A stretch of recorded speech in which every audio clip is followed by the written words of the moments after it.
स्वागत है आपका धानी मंत्रा में, आपके शांति, ज्ञान और आध्यात्मिक विकास के स्थान पर। यहाँ हम एक साथ यात्रा करते हैं गहरे शिक्षाओं और प्राचीन ज्ञान को खोजने के लिए, जो हमें अधिक प्रबुद्ध और सामंजस्यपूर्ण जीवन के मार्गदर्शन में मदद करते हैं। अगर आप आंतरिक शांति, आध्यात्मिक विकास या सिर्फ कुछ समय की शांति की तलाश कर रहे हैं, तो आपने सही स्थान पाया है। चलिए इस पवित्र यात्रा की शुरुआत करते हैं। दोस्तों, बहुत समय पहले की बात है, एक गुरु एक खूबसूरत नदी के किनारे अपने आश्रम में रहा करते थे। उनकी ख्याति दूर दूर तक फैल चुकी थी। वे वृद्ध हो चुके थे और उनका एक शिष्य था जो उनके साथ उस आश्रम में रहता था। एक दिन वह शिष्य भिक्षा मांगने के लिए पासी के गांव में गया। उसने वहां देखा कि एक वृद्ध व्यक्ति की मृत्यु हो गई है। यह देखकर शिष्य बहुत चिंतित हो गया। उस मृत व्यक्ति को देखकर उस शिष्य के मन में चिंता उत्पन्न हो गई। शिष्य अब सोचने लगा कि मेरे गुरु भी अब वृद्ध हो गए हैं। यदि वे मुझे छोड़कर चले गए तो मेरा मार्गदर्शन कौन करेगा? मुझे मार्ग कौन दिखाएगा? किसके मार्गदर्शन से मैं अपनी अध्यात्म की यह यात्रा पूरी कर पाऊंगा? यह सोचकर वह आश्रम लौट आया, लेकिन उसने अपने गुरु से कुछ नहीं कहा। लेकिन अब उसे हर दिन चिंता होने लगी। वह हर दिन सुबह उठकर सबसे पहले अपने गुरु के पास जाता और देखता कि उनकी सांस चल रही है या नहीं। गुरु जीवित है तो है ना? और जब उसने देखा कि गुरु अभी भी सांस ले रहे हैं, तो उसने राहत की सांस ली। यह डर उसके मन में गहराई से बैठ रहा था, क्योंकि उसने कई बूढ़े लोगों को मरते देखा था। एक दिन वह कहीं जा रहा था। रास्ते में उसे 2 झोपड़ियां दिखाई दी। वहां से रोने चीखने की आवाजें आ रही थी। जब शिष्य ने वहां जाकर देखा तो उसने पाया कि वहां किसी की मृत्यु हुई थी और वह व्यक्ति भी बूढ़ा था। यह देखकर शिष्य भीतर से बहुत चिंतित हो गया। उसे अब डर लगने लगा कि कहीं उसके गुरु भी उसे छोड़कर न चले जाए। यह सोचकर वह आश्रम लौट आया। वह एक जगह चुपचाप बैठ गया और अपने गुरु के बारे में सोचने लगा। तभी गुरु वहां आ गए। उन्होंने अपने शिष्य को इतना चिंतित देखा और वह खुद को उनसे पूछने से रोक नहीं सके। गुरु अपने शिष्य के पास बैठे और शिष्य से कहा, भंते, क्या बात है? मैं कई दिनों से तुम्हारा इंतजार कर रहा हूँ। मैं चिंता से उसकी तरफ देख रहा हूँ। क्या कोई विपत्ति आने वाली है? अपने गुरु के इस प्रश्न का उत्तर देते हुए शिष्य अपने गुरु से कहता है, हे गुरुवर, मुझे बड़ा अजीब लग रहा है, लेकिन मैं जो भी कहना चाहता हूँ वह सच है और मैं इसे छिपा नहीं सकता। मैंने कई वृद्धों को मरते हुए देखा है और मेरे मन में भी यही डर है कि आप भी बूढ़े हो गए हैं। इसीलिए मैं आपको खोना नहीं चाहता, क्योंकि अगर आप मुझे छोड़कर चले गए तो मुझे रास्ता कौन दिखाएगा? मैं आपके बिना अपनी यात्रा कैसे पूरी कर पाऊंगा? गुरु ने अपने शिष्य के विचारों को ध्यान से सुना और उसके बाद वह जोर जोर से हंसने लगा। इस पर शिष्य को बड़ा आश्चर्य हुआ और उसने अपने गुरु से कहा, हे गुरुवर, आप हंस क्यों रहे हैं? क्या मैंने कुछ गलत कहा? क्या बूढ़े लोग नहीं मरते? इस पर गुरु अपने शिष्य से कहते हैं, भंते, इस संसार में मृत्यु का बुढ़ापे या जवानी से कोई संबंध नहीं है। तुम इसी बात को लेकर चिंतित हो। यदि मैं मर जाऊं तो तुम्हें मार्गदर्शित कौन करेगा? लेकिन तुमने एक क्षण के लिए भी यह नहीं सोचा कि यदि तुम मुझसे पहले मर जाओगे तो क्या कर पाओगे? ऐसी स्थिति में तुम मुझसे मार्गदर्शित कैसे होगे? अपने गुरु के मुख से यह सुनकर शिष्य आश्चर्यचकित हो गया।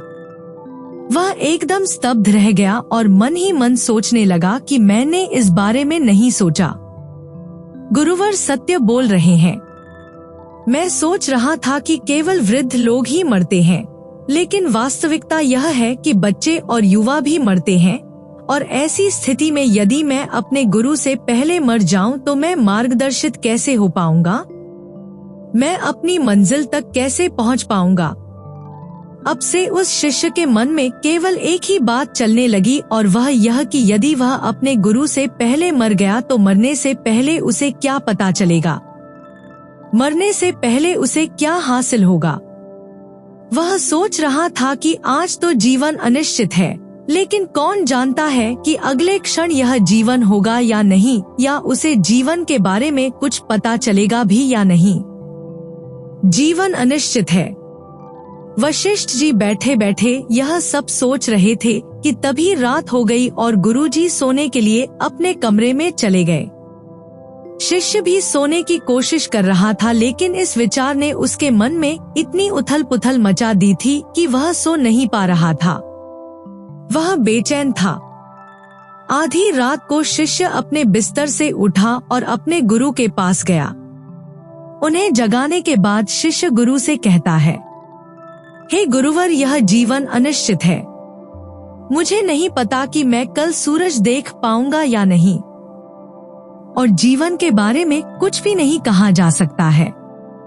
इसीलिए हे गुरुवर, मुझे वह आखिरी बात बताएं जो ज्ञानी लोग अंत में सत्य को प्राप्त करने के बाद जानते हैं। जवाब में गुरुवर अपने शिष्य से कहते हैं, भंते आप इतनी जल्दी में क्यों हैं? जबकि हर कोई उस सत्य को प्राप्त करता है, आपको भी करना चाहिए। इस पर शिष्य गुरु से कहता है कि हे गुरुवर, आपने कहा है कि जीवन अनिश्चित है और मेरी मृत्यु की कोई गारंटी नहीं है। मुझे नहीं पता कि मैं कल का सूरज देख पाऊंगा या नहीं। मुझे नहीं पता कि मैं सुबह तक जीवित रहूंगा या नहीं। इसलिए मैं सुबह तक इंतजार नहीं करना चाहता।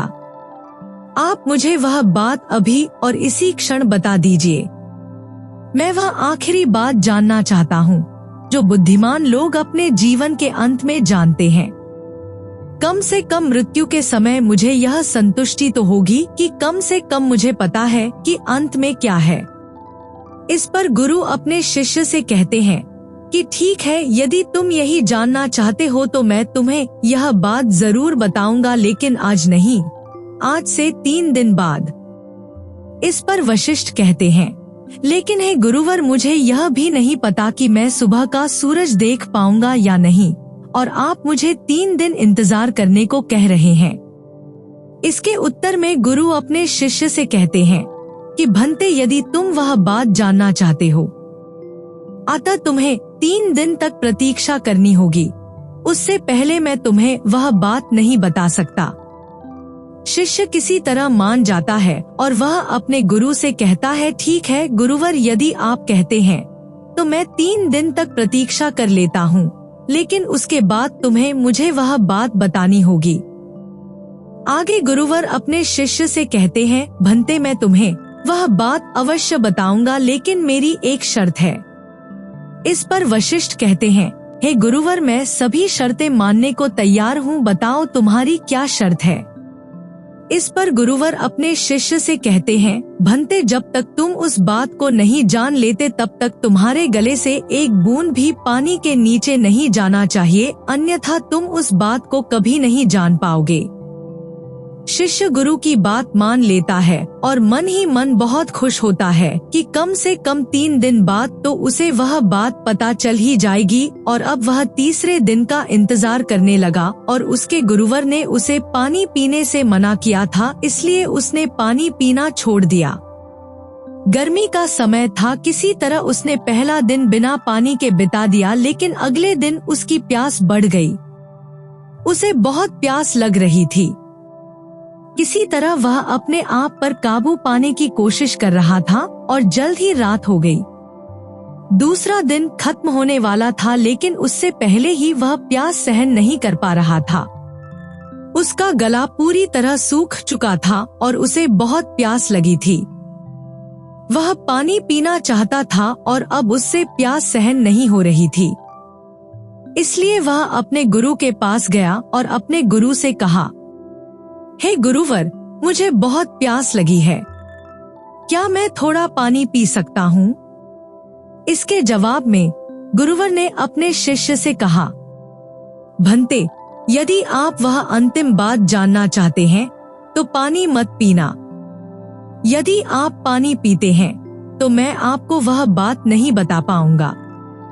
इसलिए यदि आप वह अंतिम बात जानना चाहते हैं तो आपको तीसरे दिन तक इंतजार करना होगा। और हाँ, यदि आप वह बात नहीं जानना चाहते हैं तो कोई बात नहीं, आप पानी पीने के लिए स्वतंत्र हैं। शिष्य ने किसी तरह खुद को समझाया और तीसरे दिन का इंतजार करने लगा। जल्द ही सुबह हो गई, लेकिन अब तीसरा दिन शिष्य के लिए भारी हो रहा था। शिष्य को ऐसा लगा जैसे वह किसी भी क्षण जमीन पर गिर पड़ेगा। वह किसी तरह बचकर गुरु के पास पहुंचा और गुरु से बोला, हे गुरुवर, यदि मैं प्यास से मर गया तो मुझे वह अंतिम बात कैसे पता चलेगी और फिर मेरे 3 दिन तक प्रतीक्षा करने का क्या लाभ। इस पर गुरुवर ने अपने शिष्य से कहा, भंते, यदि तुम्हें प्यास लगी है तो मैं तुम्हें जल के संबंध में कुछ बातें बताता हूँ। जल का कोई रंग नहीं होता, यह शुद्ध होता है। यह नदियों में बहता है, हम तक पहुँचता है और वर्षा के रूप में भी बरसता है। जल से हमारी प्यास बुझती है। जल हमारे शरीर के लिए बहुत उपयोगी है। जल बहुत आवश्यक है, यह अमृत है। इस पर शिष्य क्रोधित होकर अपने गुरु से कहता है, हे गुरुवर, जल की बातें सुनने से मेरी प्यास नहीं बुझने वाली है। इस पर गुरु अपने शिष्य से कहते हैं, भंते, तुम्हारी प्यास कैसे बुझेगी? शिष्य उत्तर देता है, हे गुरुवर, जब तक मैं जल नहीं पीऊंगा तब तक मेरी प्यास कैसे बुझेगी? तब गुरुवर शिष्य से कहते हैं, ठीक है, लेकिन ऐसे ज्ञान की बातें सुनने मात्र से सत्य की प्राप्ति नहीं होती। तुम्हारे भीतर भी ज्ञान होना चाहिए। अगर मैं तुम्हें वो आखिरी बात बता दूं जो तुम मुझसे पूछ रहे थे, तो उससे क्या होगा? ये ऐसा होगा जैसे मैंने तुम्हें जल के बारे में तो बता दिया, लेकिन क्या उससे तुम्हारी प्यास बुझी? तब शिष्य गुरु की बात बीच में ही काटते हुए कहता है, हे गुरुवर, आपने जो कहा वो मैं समझ गया। वो आखिरी बात मुझे खुद अनुभव करनी होगी। तब गुरु ने शिष्य को जल दिया। तब अचानक गुरु शिष्य के चरणों में गिर पड़े और शिष्य से बोले, भंते, अब मैं बहुत बूढ़ा हो गया हूँ। मेरे शरीर में अब ज्यादा प्राण नहीं बचे हैं।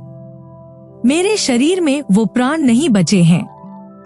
मैंने ये सब सिर्फ इसलिए किया ताकि वो आखिरी बात तुम्हें बताने के बाद तुम ये मानकर न बैठ जाओ कि तुम्हें सब कुछ पता है। अब सुनो, मैं तुम्हें वो आखिरी बात बता रहा हूँ। मैं आपको बताने जा रहा हूँ।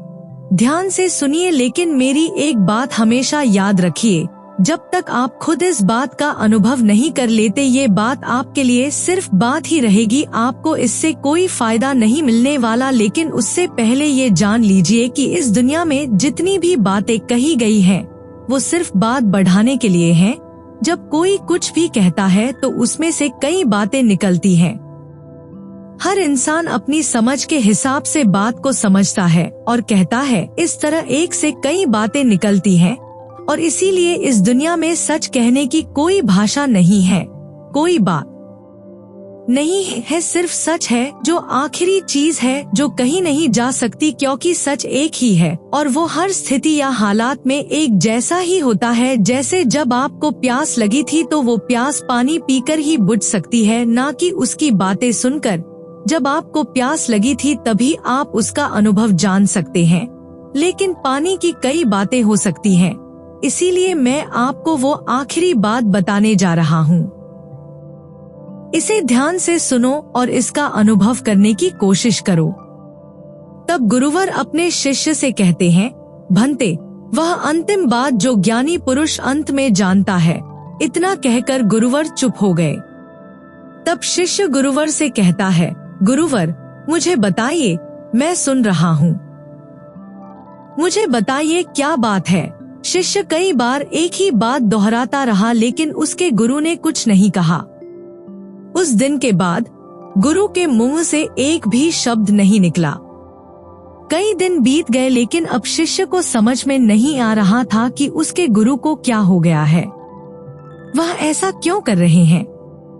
वह कुछ क्यों नहीं कह रहे हैं? जब से उन्होंने मुझसे कहा कि मैं तुम्हें अंतिम बात बताने जा रहा हूँ, तब से उन्होंने मुझसे एक भी शब्द नहीं कहा है। वह मुझे वह अंतिम बात बताने जा रहे थे जो ज्ञानी पुरुष अंत में जानता है। वशिष्ठ जी इस बारे में सोच रहे थे, तभी अगले दिन सुबह उस शिष्य के गुरु हमेशा के लिए चुप हो गए। लेकिन शरीर छोड़ने से पहले गुरु ने अपने शिष्य के बैग की तरफ इशारा करके उससे कुछ कहना चाहा और उसके बाद उन्होंने अपना शरीर छोड़ दिया। शिष्य ने गुरु का अंतिम संस्कार किया और उसके बाद वह बैग के पास गया और उसके अंदर देखा तो उसमें एक छोटा सा पत्र था और उस पत्र में लिखा था कि जो आखिरी बात मैं तुमसे कहना चाहता हूँ वो कभी आखिरी बात नहीं हो सकती। शिष्य अब भी समझ नहीं पा रहा था कि इसका क्या मतलब है। उसके गुरु ने ऐसा क्यों कहा, उन्होंने ऐसा क्यों लिखा, उसे कुछ भी समझ में नहीं आ रहा था। वह कई दिनों तक इस बारे में सोचता रहा लेकिन उसे कोई जवाब नहीं मिला। अंत में उसने निर्णय लिया कि उसके गुरु ने उसे जो भी रास्ता दिखाया है वह उसी रास्ते पर आगे बढ़ेगा और सत्य को प्राप्त करेगा। वह आध्यात्म के मार्ग पर आगे बढ़ता रहा और करीब 10 साल की खोज के बाद वह सत्य तक पहुंच गया। आखिरकार एक दिन उसे सत्य की प्राप्ति हो गई और तब उसे अपने गुरु की बातें समझ में आ गई और अब वह चुप हो गया और अब उसे आखिरी बात पता चल गई। कोई भी व्यक्ति वह अंतिम बात नहीं कह सकता क्योंकि जो भी कहा जाता है वह अंतिम बात नहीं होती और वही सत्य है। शांति एक ही है और वह कभी नहीं बदलती।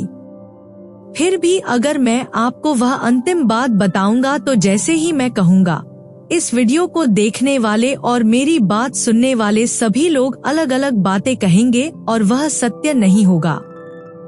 आपको इसमें कहीं भी सत्य नहीं मिलेगा और ऐसे में वो आखिरी चीज भी नहीं रहेगी। तो आपके हिसाब से वो आखिरी चीज क्या है? क्या आपने उसे अब तक जाना है या नहीं? अगर आप अब तक उस चीज को नहीं पहचान पाए हैं तो मैं आपको एक बार फिर समझाने की कोशिश करूंगा और आपको बताने की कोशिश करूंगा कि वो आखिरी चीज है। ऐसा लगता है कि अब तक आप समझ नहीं पाए हैं कि आखिरी चीज मौन है और जब हम मौन हो जाते हैं तो हम कुछ नहीं बोलते और यही सत्य है जो बदलता नहीं। इसलिए अंत में जो ज्ञानी व्यक्ति जानता है वो यही सत्य है जो कभी नहीं बदलता। वैसे दोस्तों, आज के वीडियो से आपने क्या सीखा मुझे कमेंट में जरूर बताएं। और अगर आपको ये वीडियो पसंद आया तो इस वीडियो को लाइक करें और अपने दोस्तों के साथ शेयर करें। दोस्तों, जब हमारा दिमाग अच्छे तरीके से काम करता है तभी हम अच्छा सोच पाते हैं और जीवन में अच्छे बदलाव ला पाते हैं। और अगर आपको जीवन में बड़े फैसले लेने हैं तो आपको मुश्किल परिस्थितियों से निपटना होगा। अगर हम मानसिक रूप से मजबूत हैं तो हमारे लिए ये बहुत जरूरी है मानसिक रूप से मजबूत बने। यह जरूरी नहीं है कि आपके जीवन का हर पल अच्छा हो और तभी आप खुश हों। कभी कभी आपके जीवन में ऐसा समय आएगा जहां आपको भारी परेशानियों का सामना करना पड़ सकता है।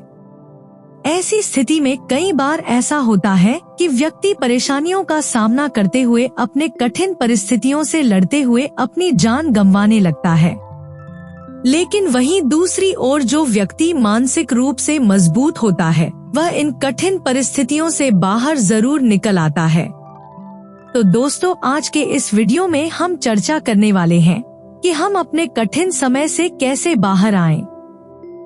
मैं आपको 8 नियम बताने जा रहा हूं। अगर आप इन्हें जान और समझ लेंगे तो यकीन मानिए आप अपनी कठिन परिस्थितियों से जरूर बाहर आ जाएंगे और मानसिक रूप से भी मजबूत व्यक्ति बन जाएंगे। तो दोस्तों, आज का यह वीडियो बहुत ही महत्वपूर्ण होने वाला है, इसे छोड़कर कहीं मत जाइए। दोस्तों, एक बार एक बौद्ध महात्मा अपने शिष्यों को एक आश्रम में मन के बारे में बताया करते थे। जब उसके मन में अच्छे विचार जन्म लेते हैं तो वह अच्छी और कल्याणकारी बातें सोचता है, लेकिन यदि उसी समय बुरी और गलत भावनाएं जन्म ले तो यह उसके पतन का कारण बनती है। तभी उनका एक शिष्य जिसका नाम राजवंत है वह खड़ा होता है और गुरु से पूछता है कि गुरुवर, क्या आप हमें कोई ऐसी विधि बता सकते हैं जिससे हम अपने मन को मजबूत और शक्तिशाली बना सकें और खुद को मानसिक रूप से मजबूत बना सकें। गुरु कहते हैं कि मैं तुम्हें जरूर बताऊंगा, लेकिन उससे पहले मैं तुम्हें मन के बारे में कुछ बातें बता रहा हूँ जिसे आप लोग ध्यान से सुनना। उसके बाद ही मैं तुम्हें बताऊंगा कि मानसिक रूप से मजबूत कैसे बने, तभी आप सभी इस बात को बहुत आसानी से समझ पाएंगे। गुरु कहते हैं कि जब भी हम कुछ सोचते हैं तो सबसे पहले हमारे मन में वह विचार जन्म लेता है और उसके अनुसार हमारा पूरा शरीर काम करना शुरू कर देता है। तो आप बिल्कुल तनाव मुक्त हो जाते हैं, आपके शरीर की ऊर्जा कम होने लगती है। लेकिन साथ ही अगर आप कुछ उत्साहपूर्ण विचार सोचते हैं तो आपके शरीर के अंदर असीमित ऊर्जा प्रवाहित होने लगती है। आप वास्तव में ऊर्जावान दिखने लगते हैं। आप खुद अनुभव कर पाएंगे कि जब आप खुश होते हैं तो आपके शरीर के अंदर बहुत अधिक ऊर्जा आ जाती है। आपके शरीर का रोम रोम खिल उठता है। ऐसा इसलिए हुआ क्योंकि आपने अपने मन में कुछ उत्साहपूर्ण विचार सोचे। आपका शरीर वैसा ही है, लेकिन जब आप दुखी होते हैं तो आपका शरीर पूरी तरह से ऊर्जा रहित हो जाता है। लेकिन जब आपके विचार उत्साहपूर्ण होते हैं तो आपका शरीर खिल उठता है। यानी हमारा शरीर किस प्रकार से काम करेगा, यह सब हमारे मन में उठने वाले विचारों पर निर्भर करता है। अब आप सभी मेरी बातों को अच्छे से समझ गए होंगे। अब हम आपको बताने जा रहे हैं कि हम मानसिक रूप से कैसे मजबूत बन सकते हैं। गुरु कहते हैं कि मैं आपको पूरे 8 तरीके बताऊंगा। अगर आप उन 8 तरीकों को अपने दिमाग में उतारोगे और उसके हिसाब से सोचोगे तो यकीन मानिए आपका शरीर भी ठीक उसी तरह काम करने लगेगा। जैसा कि मैंने पहले बताया है कि जब आप दुखी होते हैं तो आपका शरीर ऊर्जाहीन होने लगता है, लेकिन जब आप खुश होते हैं आपके दिमाग में कोई अच्छा विचार आता है और आप खुश हो जाते हैं तो आपके शरीर में अच्छी ऊर्जा प्रवाहित होने लगती है। इसका मतलब यह है कि अगर हम उन 8 तरीकों को जान लें और हम अपने दिमाग में वैसा ही सोचें तो हमारा शरीर भी ऊर्जा और उत्साह से भर जाएगा। यानी हम मानसिक रूप से मजबूत बन जाएंगे और वास्तव में जब आप मानसिक रूप से मजबूत हो जाएंगे तो आप कठिन परिस्थितियों का सामना बहुत आसानी से कर लेंगे। गुरु कहते हैं कि शिष्यों, मानसिक रूप से मजबूत बनने का सबसे पहला नियम है कि जो हो गया उसकी चिंता करना छोड़ दो। गुरु कहते हैं कि शिष्यों, बताओ सूरज किस दिशा में उगता है? तो सभी शिष्यों ने एक साथ उत्तर दिया कि गुरुजी, सूरज पूर्व दिशा में उगता है। तो गुरुजी ने कहा कि अगर मैं कहूँ कि सूरज पश्चिम दिशा में उगता है तो क्या वह उगेगा? सभी शिष्य कहते हैं कि ऐसा बिल्कुल नहीं गुरुवर, सूर्य तो पूर्व दिशा से ही उदय होगा, हम उसकी स्थिति नहीं बदल सकते। तब गुरुजी कहते हैं कि मान लीजिए कि वर्षा ऋतु है और यदि मैं कहूँ कि वर्षा रुक जानी चाहिए तो क्या हमारे कहने मात्र से वर्षा रुक जाएगी? उसे भुलाने की और उसका एकमात्र तरीका है कि आप अपने आने वाले समय पर, आने वाले भविष्य पर, आने वाली चीजों पर अपना ध्यान केंद्रित करिए। गुरु आगे कहते हैं कि मानसिक रूप से मजबूत बनने का दूसरा यम है ध्यान करने की आदत डाले। गुरु कहते हैं कि गौतम बुद्ध जब सत्य की खोज में निकल पड़े थे तो उन्होंने बहुत सारे उपाय किए, बहुत रे कर्मकांड किए, लेकिन उन कर्म कांडों की वजह से उन्हें बहुत ज्यादा कुछ हासिल नहीं हुआ और उनका शरीर दुबला पतला होता चला गया। लेकिन वह सत्य की खोज करने में असमर्थ रहे। उनके गुरुओं ने उन्हें बहुत सारे कर्मकांड उपाय बताए, लेकिन उन कर्मकांड का कोई मतलब नहीं हुआ। अंत में जब भगवान गौतम बुद्ध स्वयं ध्यान की अवस्था में बैठे तो धीरे धीरे ध्यान की गहराइयों में जाकर के उन्हें वह सारी चीजें लगने लगी जिस चीज की वह खोज में निकल पड़े थे। ध्यान के जरिए वह अपने सभी विचार पर विजय पा लिए। उन्होंने पापी मार्ग को पराजित किया, काम वासना पर विजय पाई, अपनी हर एक भावना पर वह विजय पा लिए। और यह सब तभी हुआ जब वे ध्यान की गहरी अवस्था में बैठे और कई दिनों तक ऐसे ही बैठे रहे। ध्यान करने से हमारा मन और मस्तिष्क बहुत ही शांत हो जाता है, जिससे कि अगर हम किसी वस्तु पर या किसी के बारे में या किसी चीज के बारे में जब विचार करते हैं तो हमारा पूरा ध्यान उसी पर केंद्रित रहता है। हमारा दिमाग ज्यादा इधर उधर भागता नहीं है और हम चीजों को बहुत ही अच्छे तरीके से समझ पाते हैं।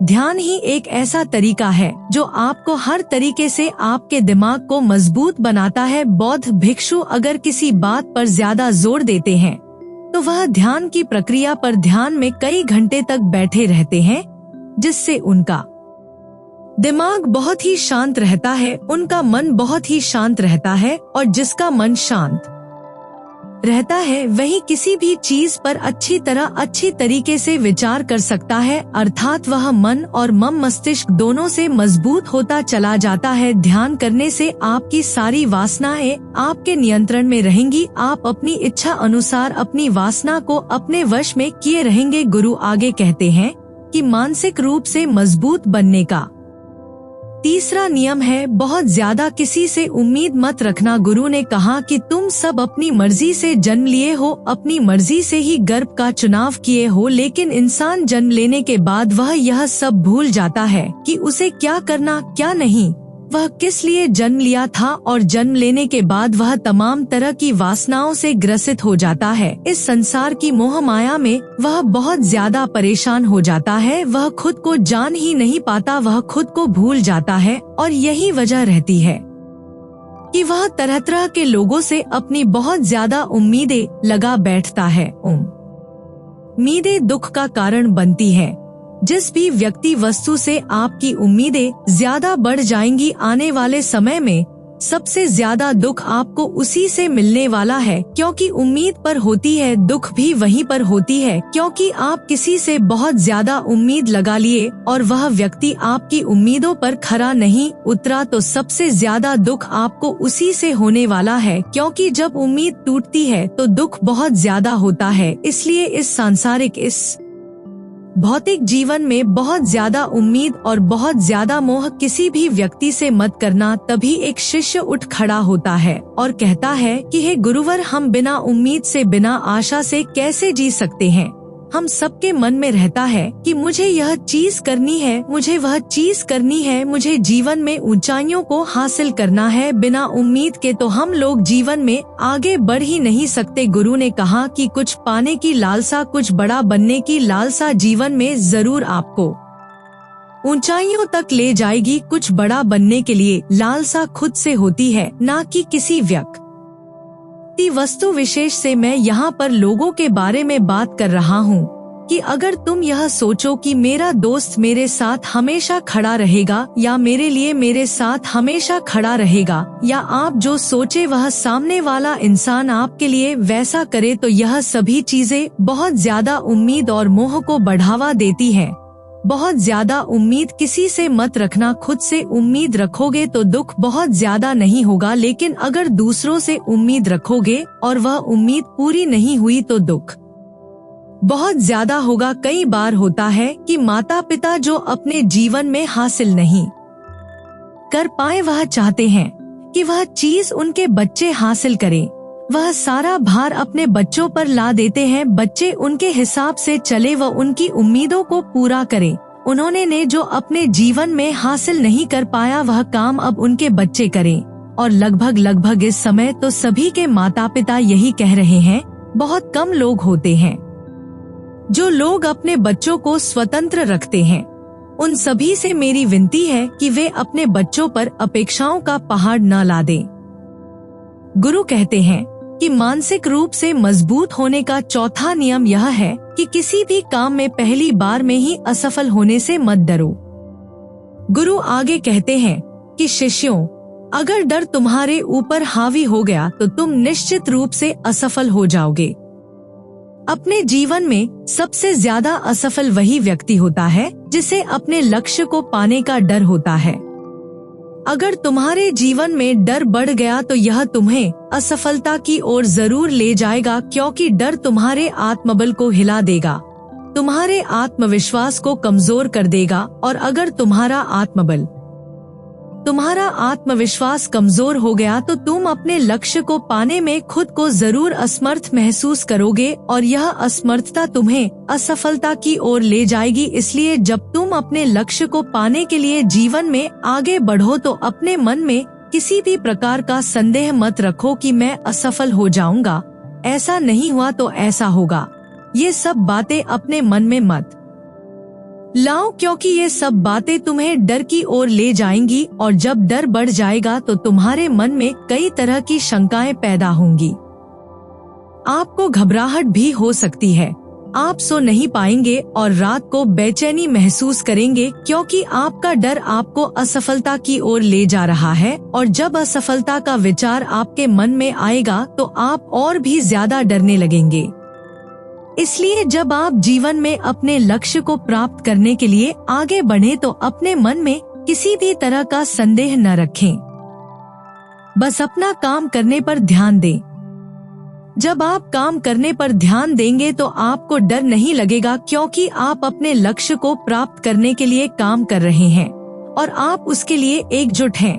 तो आपका डर खत्म हो जाएगा और जब डर खत्म हो जाएगा तो आप निश्चित रूप से सफल होंगे। गुरु आगे कहते हैं कि 5वां नियम है मानसिक रूप से मजबूत बनना, यानी जीवन में कभी भी खुद को कोसना नहीं। गुरु कहते हैं कि व्यक्ति जितना संघर्ष करेगा उतना ही मजबूत बनता है। आप जितने मजबूत बनेंगे उतनी ही सफलता मिलेगी। काबिल बनते रहें। इसलिए अगर आप किसी चीज में असफल होते हैं या कुछ वैसा नहीं होता जैसा आप चाहते थे, या आपने कुछ ऐसा किया जो आपको नहीं करना चाहिए था, और अगर आप इन सब बातों के लिए पछता रहे हैं और खुद को कोस रहे हैं तो यह आपको मानसिक रूप से कमजोर कर देगा, क्योंकि खुद को कोसना बहुत खतरनाक होता है। इससे आपके दिमाग की क्षमता कम हो जाएगी, इससे आपकी सोचने की शक्ति कम हो जाएगी, इससे आपका आत्मविश्वास कम हो जाएगा। इसीलिए जीवन में कभी भी किसी काम के लिए खुद को मत कोसना, क्योंकि अगर आप वो काम नहीं कर पाए या आप जीवन में जो सोच रहे हैं वो नहीं कर पा रहे तो इसका मतलब ये नहीं है कि आप असफल हो गए। अगर मैं कहूँ कि ये आपके सामने आम का पेड़ है, इस पर सबसे पहले कौन सा जानवर चढ़ेगा, हाथी, बंदर या गिलहरी या शेर, तो सभी शिष्यों ने कहा कि गुरुवर इस पर सबसे पहले गिलहरी और बंदर चढ़ेंगे। तब गुरु कहते हैं कि अगर ये हाथी ये सोचे कि मैं इस पेड़ पर नहीं चढ़ पाया, अगर वो खुद को कोसने लगे तो क्या ये सही है? शिष्य ने कहा कि गुरुवर ये गलत है, क्योंकि हाथी कभी पेड़ पर नहीं चढ़ सकता, हाथी पेड़ पर चढ़ने के लिए नहीं बना है। गुरु कहते हैं कि इसी तरह हर व्यक्ति का दिमाग काम करने के लिए नहीं बना है। इनमें से हर एक का अलग अलग महत्व है। कोई किसी एक काम में माहिर होता है तो कोई किसी दूसरे काम में। बस हमें ये समझने की जरूरत है। जरूरी नहीं है कि आप वही करें जो दुनिया के लोग कर रहे हैं। आपको अपने टैलेंट के अनुसार काम करना चाहिए। अगर आप अपने टैलेंट के अनुसार करेंगे तो उसमें सफलता जरूर मिलेगी। गुरु आगे कहते हैं कि मानसिक रूप से मजबूत बनने का 6वां नियम है अपनी ऊर्जा बर्बाद मत करो। गुरु कहते हैं कि आप सभी के अंदर बहुत ऊर्जा है। कभी भी अपनी ऊर्जा गलत कामों और गलत लोगों पर बर्बाद मत करो, क्योंकि अगर आप अपनी ऊर्जा बर्बाद करोगे तो ये आपको बर्बादी की ओर ले जाएगी। इसलिए अपनी ऊर्जा को अपने लक्ष्य में लगाओ, क्योंकि आप सभी के पास अभी बहुत ऊर्जा है। अगर आप सभी पूरी ऊर्जा के साथ अपने लक्ष्य में जुट जाओगे तो सफल जरूर होगे। लेकिन अगर आप अपनी ऊर्जा का इस्तेमाल गलत जगह कर रहे हो तो आपकी ऊर्जा बिखरने लगेगी, और जब भी ऊर्जा बिखरने लगेगी तो आप कभी भी अपने लक्ष्य को प्राप्त नहीं कर पाओगे। आप उसे कर नहीं पाओगे। गुरु आगे कहते हैं कि मानसिक रूप से मजबूत बनने का 7वां नियम है, सुनो सबकी लेकिन करो वही जो तुम्हारा मन कहे। चाहे लाख लोग आपसे कहें कि आप ये काम या वो काम नहीं कर सकते, तो आपको उन पर कभी भरोसा नहीं करना चाहिए या उनकी गणनाओं पर नहीं चलना चाहिए, क्योंकि शरीर आपका है। आप अपने बारे में सबसे ज्यादा जान पाएंगे। आपसे ज्यादा आपके बारे में कोई और नहीं जान पाएगा। आप सभी अपने बारे में जानेंगे। आपको अपनी खुद की क्षमता के बारे में पता होगा कि आप ये काम या कोई भी काम कैसे कर सकते हैं। कोई काम बहुत जल्दी कर सकता है और कोई कुछ समय ले सकता है। ये सारी बातें आपको अपने बारे में सबसे ज्यादा पता होंगी, तभी तो आपके पास ये काम या कोई भी काम करने की क्षमता होगी। अपनी क्षमता के अनुसार अपना काम चुनें, और जब आप अपनी क्षमता के अनुसार काम करेंगे और अपनी अंतरात्मा की आवाज सुनेंगे तो आप जीवन में जरूर आगे बढ़ेंगे। कई बार ऐसा होता है कि लोग खुद की क्षमता को नहीं पहचान पाते। वो वही करने लगते हैं जो दूसरे कह रहे हैं और अपने जीवन का काफी समय बर्बाद कर देते हैं।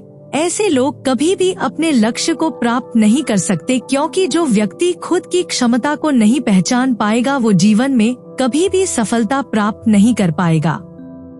ये शरीर आपका है, ये मन आपका है। सोचने और समझने की शक्ति भी आपकी है। आपको पता होना चाहिए कि आपका शरीर कितना मजबूत है, कितना शक्तिशाली है और इसमें कितनी क्षमता है। और अगर क्षमता नहीं है तो अपने शरीर की क्षमता को बढ़ाने की कोशिश करें। ऐसा करें और अपनी खुद की भावनाओं को सुनने की कोशिश करें और अपनी क्षमता के अनुसार आगे बढ़े।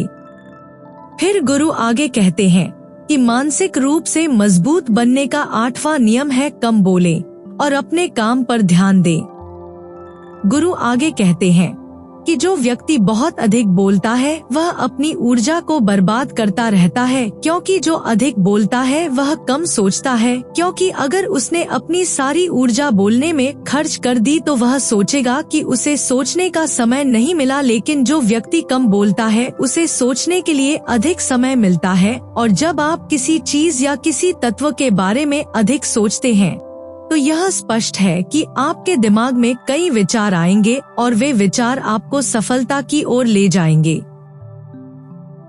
गुरु कहते हैं कि शिष्यों, अगर मैं तुमसे कोई प्रश्न पूछूं तो सबसे पहले तुम सोचो, तुम तुरंत मत बोलो। लेकिन अगर यहाँ कोई बैठा है तो, और अगर वो अपने दोस्त से या अपने दूसरे गुरु भाइयों से बात कर रहा है तो वो कभी भी हमारी बातों पर ध्यान नहीं दे पाएगा। और जब हम कोई सवाल पूछेंगे तो वो गलत जवाब देगा, क्योंकि वो बोलने में अपनी ऊर्जा बर्बाद कर रहा है। वो हमारी तरफ बिल्कुल भी ध्यान नहीं दे रहा है। लेकिन जो शिष्य हमारी बात ध्यान से सुन रहा है वो सोच समझ कर पूरा जवाब देगा और उसके जवाब सही भी होंगे। इसलिए शिष्यों, कम बोलने का अभ्यास करो। जब आप कम बोलने का अभ्यास करोगे तो आप किसी भी बात पर, किसी भी तथ्य पर ज्यादा सोच पाओगे। तो जाहिर सी बात है कि समस्या का समाधान जरूर निकलेगा और कम बोलने से आपकी ऊर्जा भी बचेगी। उस ऊर्जा का इस्तेमाल सोच समझ कर करो। गुरु कहते हैं, शिष्यों, ये थे मानसिक रूप से मजबूत बनने के 8 नियम। अगर आप सब अपने जीवन में इन 8 नियमों का पालन आस्था के साथ करोगे तो आप मानसिक रूप से मजबूत जरूर बनोगे। फिर आपके जीवन में कोई भी परेशानी, कोई भी बाधा नहीं आएगी। कोई भी परेशानी आने वाली नहीं है। अगर आएगी भी तो आप उसका डटकर सामना कर पाओगे। सभी शिष्य गुरु की बातें सुनकर उन्हें प्रणाम करते हैं और उन्हें समझ में आता है कि मानसिक रूप से मजबूत बनने के ये 8 नियम उनके जीवन में कितने फायदेमंद होने वाले हैं। वे गुरु को प्रणाम करते हैं और उस दिन की शिक्षा भी पूरी हो जाती है। सभी अपने आश्रम चले जाते हैं। तो दोस्तों, मुझे उम्मीद है कि आपने इस वीडियो से बहुत कुछ सीखा होगा। धानी मंत्रा में हमारे साथ जुड़ने के लिए धन्यवाद। हम जो ज्ञान और शांति आज साझा कर रहे हैं वह आपके जीवन में प्रकाश और आनंद लाए। अगर आपको हमारी सामग्री में मूल्य मिला हो तो कृपया लाइक करें, सब्सक्राइब करें, कमेंट करें और बेल आइकन दबाएं ताकि आप हमारी आगामी वीडियो की सूचनाएं प्राप्त कर सकें। एक साथ हम ज्ञान और सामंजस्य के प्रकाश को फैला सकते हैं। अगले समय तक धन्य रहें और चमकते रहें।